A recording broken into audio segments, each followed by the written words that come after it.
उदालगुरि जिल्ला एबसुनि थान्दै जखन्थाइ खुंनो मावखुलि बेखेवबाय। 2024 मायथाइनि 9, 10 आरो 11 जानुवारियाव उदालगुरि जिल्ला दुलाराय बर' फरायसा आफादनि 49थि आरो पानेरि दख'रा दुलाराय बर' फरायसा आफादनि 43थि थान्दै जखन्थाइ खुंनो लाहार फाहार। बे जखन्थाइया खुंजागोन पानेरि बारलाम्फा हारिमु गेवलां फोथाराव। दिनै खुंनो लानाय थान्दै जखन्थाइनि बानजाय आफादनि मावख' बेखेवदों।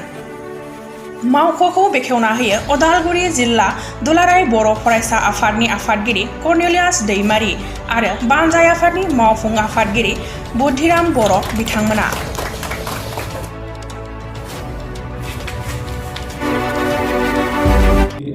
अक्ट'बर दाननि 15 अक्ट' कुसुबिल पानेरि दख'रा दुलाराय बर' फरायसा आफादनि सिङाव थानाय कुसुबिलनि नैबे चकआवहाय उदालगुरि जिल्ला दुलाराय बर' फरायसा आफादनि जानो गोनां 49थि बोसोरारि थान्दै जखन्थाइ लोगोसेनो पानेरि दख'रा दुलाराय बर' फरायसा आफादनि 43थि बोसोरारि थान्दै जखन्थाइ बिनि मावखुलि लानाय हाबाफारि दिनै जोङो उदालगुरि जिल्ला दुलाराय बर' फरायसा आफाद आरो लोगोसेनो थांनाय सेप्तेम्बर दाननि 22 अक्ट'आव जि बानजाय आफाद मोनसे बानजाय आफाद दाना होनाय जादोंमोन। बे बानजाय आफादजों दिनै बे बानजाय आफादनि मावखुलि लानाय टेम्परारि मोनसे मावखुलि लानाय हाबाफारि दिनै जानानै थाङो। दा दिनै आसा खालामदों पानेरि दख'रा दुलाराय बर' फरायसा आफादनि जि मददथियाव देग्लाय दुलाराय बर' फरायसा आफाद उदालगुरि जिल्लाया जि 49थि बोसोरारि थान्दै जखन्थाइखौ खुंनो थाखाय लाहार फाहार खालामनाय जादों। बियो नैबे मावखुलियावनो जिरायनानै जिखिनि हाबाफारिफोर रनसायनांगौ, जिखिनि खामानिफोर प्रिलिमिनारि हाबाफारिफोर थागोन, बेफोर गासैखौ मावफुंनायनि प्रक्रियाया बेनिफ्रायनो जाफुंगोन। आरो दिनै जिखिनि जोङो नुबाय जोंनि बे मावखुलि लानायाव पानेरि हालामनि बा कुसुबिल हालामनि माखासे मानि मेलेमजिबि हारि अनफावरि गेदेमा बिथांमोननि उपस्थितियाव जोङो दिनै बे मावखुलिखौ लानाय जादों। आरो आसा खालामदों साफ्रोमबो पानेरि ओनसोलनि बा उदालगुरि ओनसोलनि मेलेमजिबि गेदेमा हारि अनफावरि आरो वेल विजार्सफोरनि हेफाजाब आरो मददथिजों खुंनो लानाय दुलाराय बर' फरायसा आफाद उदालगुरि जिल्लानि जि 49थि थान्दै जखन्थाइ बेयो मोजाङै मोजां गाहामै गाहाम खुंफुंनो हानाय जागोन। आरो बिनि थाखाय जोङो टेन्टेटिभ मोनसे डेट थि खालामनाय जादों। 9 अक्ट'आव पानेरि दख'रा दुलाराय बर' फरायसा आफादनि थान्दै मेला जागोन। आरो बेजोंनो लोगोसे जिहेतु जिल्ला आफाद हिसाबै जोङो माखासे गेलेमुआरि आयदाफोर जोङो लानाय जायो। दा बे हिसाबै बुलुर बादायनायखौ जोङो 9 अक्ट'निफ्रायनो जोङो जागायगोन। नाथायबा जिल्ला आफादनि जिथु थान्दै जखन्थाइ बियो 10 आरो 11 अक्ट' बे साननैनि थाखाय जों लानाय जादों। 10 अक्ट'आव जोंहा थान्दै जथुमनाय जागोन आरो 11 जानुवारियावहाय जोंहा जि गेवलां मेला जागोन। दा बेनि थाखाय दिनैनिफ्राय लानानै जिखिनि प्रिपेरेसन जोङो खालामनो गोनां दङ, मोनफ्रोमबो बे प्रिपेरेसनखौ जिल्ला आफाद आरो खाथि खाला थानाय मोनफ्रोमबो दख'रा आफादनि हेफाजाब लोगोसे जोंनि जिथु बानजाय आफादनि नांथाब मावसोमनायनि गेजेरजों गाहामै गाहाम मावफुंलांगोन आं बेखौनो मिजिंथिदों। आरो जे समावनोखि जिबायदि हेफाजाब आरो मदद जोंनि उदालगुरि हालामनि साफ्रोमबो रायजो राजानिफ्राय नांगौ जागोन, बे मोनफ्रोमबो समाव उदालगुरि हालामनि पानेरि हालामनि साफ्रोमबो रायजो राजाफ्रा नांगौ रोखोमनि हेफाजाब आरो मददखौ बे एनुवेल कनभेनसनखौ खुंनायाव होलांगोन बा होगोन आं बेखौनो आसा फारिदों। आरो साफ्रोमनिसिमबो आङो गुरैयै खावलायनाय थादों साफ्रोमबो जाहाथे जोंनि बे 49थि थान्दै जखन्थाइखौ गाहामै गाहाम खुंफुंनायाव हेफाजाब आरो मददखौ होफिननानै बेखौ जोङो डेलिगेट सिटिंनि गेजेरजों जोङो थिग खालामनाय जागोन। जिहेतु मोनफ्रोमबो डेलिगेट सिटिंआव बा थान्दै जथुमनायाव जोङो जोंनि बोसोरसेनि मावनांगौ हाबाफारिफोर माखासे जों रनसायनानै लायो। आरो थांनाय डेलिगेट सिटिंआव जों जिखिनि हाबाफारिफोर रनसायदों, जिखिनि थांखिफोर लादों, बेफोर गासै थांखि आरो नोजोरखौ जोङो लानानै देग्लाय बे बोसोरखौ जों हाबाफारिफोर रनसायदों, खामानि मावदों।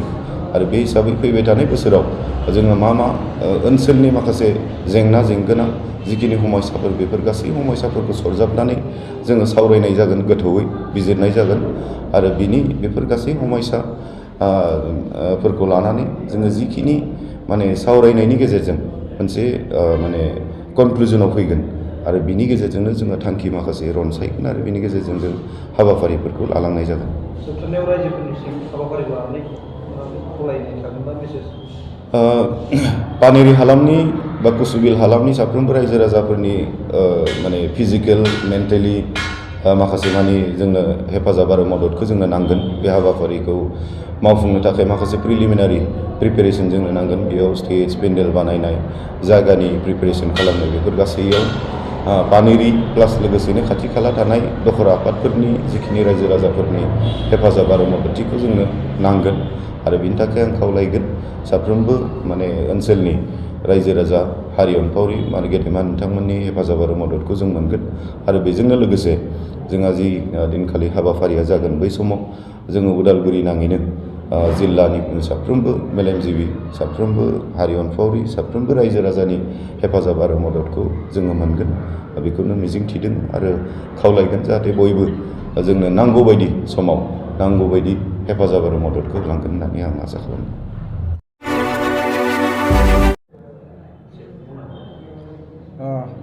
गिबियावनो साफ्रोमबो रायजो राजा आइ आफा बिथांमोननिसिम आंनि गोरबोनि सिबिनाय, खुलुमनाय, हामग्लायनायखौ आं बावहरबाय। दा फैगोन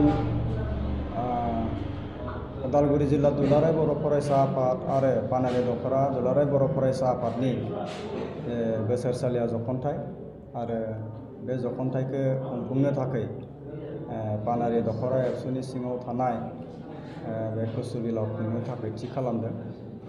आरो थांनाय 22 सेप्तेम्बर खालि मोनसे आबुङै बानजाय आफाद दानानै होदों। बेहाय बानजाय आफादाव आफादगिरि हिसाबै बिटिआरनि डेपुटि चिफ थामहिनबा 69 उदालगुरि बिधान सभा समस्तिनि एमएलए मानगोनां बिथां गबिन्द चन्द्र बसुमतारीखौ बानजाय आफादनि आफादगिरि हिसाबै सायख'दों। आरो बेजों लोगोसे कुलन बसुमतारी बिथांखौ नेहाथारि हिसाबै सायख'नानै आंखौबो वर्किं प्रेसिडेन्ट हिसाबै बिबान होदों। लोगोसे जेसेबां जोंनि बिबानगिरि नांगौ बानजाय आफादाव गासैबो बिबानगिरिखौ आबुङै सुफुंनानै मोनसे बानजाय आफाद दाबाय। आरो बिनिनो हाबाफारिफोरखौ मावफुंनो थाखाय लाथ'नाय मोनसे बानजाय आफादनि मावखुलि, बेहाय जों दिनै बेखौबो लाफुंनानै दिनै बेखेवबाय। बेहाय उदालगुरि जिल्ला दुलाराय बर' फरायसा आफादनि आफादगिरि मानगोनां बिथां कर्नेलियास दैमारिजों लोगोसे गाहाय नेहाथारि बाबुल बर', लोगोसे लेङाइ आफादगिरि रबिन्द्र बर', धरनि बर' लेङाइ आफादगिरि, लोगोसे गोबां बिबानगिरिफोरा बे हाबाफारियाव बाहागो लाफैदों। बानजाय आफादजों लोगोसे बे ओनसोलनि मानगोनां मेलेमजिबि बिथांमोनाबो बे हाबाफारियाव बाहागो लाफैदों। बेनि थाखाय आं बिथांमोननिसिम साबायखर बावदों। दा जोङो जिहेतु बर' माहारिनि माहारियारि आफाद जायखौ बुंदों दुलाराय बर' फरायसा आफाद, बियो फरायसा आफादल' जानानै थायाखै, बेखौ जों बयबो मिथियो। आरो बे फरायसा आफादनि सायावनो बर' हारिनि जि थांना थानाय, जौगानाय गासैबो बिथिङा सोनारनानै दं, बेखौ जों गासैबो जों गनायनानै लादों। बे हिसाबै बिनिनो जि मोनसे बोसोरसालिया जथुमा, आरो बे बोसोरसालिया जथुमायानो फरायसा आफादनि बिराद मोनसे मेहेरगोनां मोनसे हाबाफारि जायो। आरो बे हाबाफारिनि गेजेरजोंनो जिहेतु हारिनि जिखिनि हाबाफारि बा हारि दानायनि जि हाबाफारि, बे हाबाफारिनि गासै बाथ्राफोरखौ बे डेलिगेट सेसननि गेजेरजों रनसायनाय जायो। आरो बे हिसाबै जों बानजाय आफाद दा बेहाय गोबां मोनसे बिबान थायो हाबाफारिखौ मोजाङै जाफुंसार होनायनि बेलायाव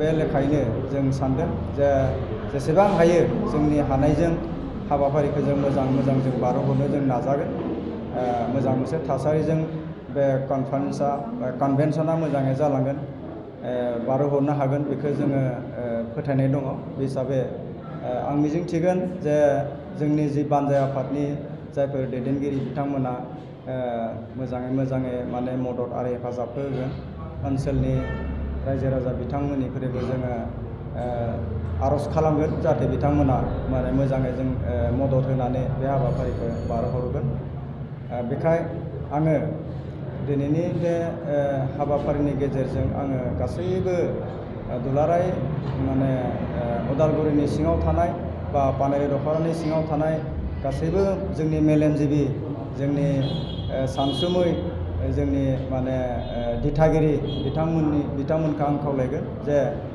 जिहेतु बयनिबो मदद आरो हेफाजाब मोनोब्लासो बे हाबाफारिया मोजाङै जालांगोन आरो मोजाङै जालांबासो फरायसा आफादनि जि थांखि आरो उद्देश्य बेखौ मावफुंनायाव गोरलै जागोन बेनिखायनो आङो गासैबो रायजो राजानि मदद आरो हेफाजाबखौ दिनै आङो नोंथांमोननि बे मिडियानि गेजेरजों आङो खावलायगोन फैगोन 9, 10 आरो 11